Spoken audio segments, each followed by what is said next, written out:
Bom dia, amigos. A Essência da Terra sempre com tudo pensando em modo ecológico. Olha que linda essa lareira ecológica.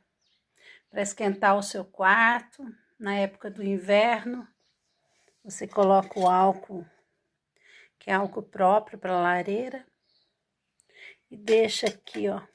Quando você não quiser mais, você tampa. Essa tampinha eu que improvisei, mas que linda. Ela é revestida com areia, com pedras e essas lindas flores, que ela aguenta a temperatura também. E se você colocar uma essência, além de ficar perfumado o seu quarto, ainda fica quentinho. Uma ótima ideia para você. Beijo a todos.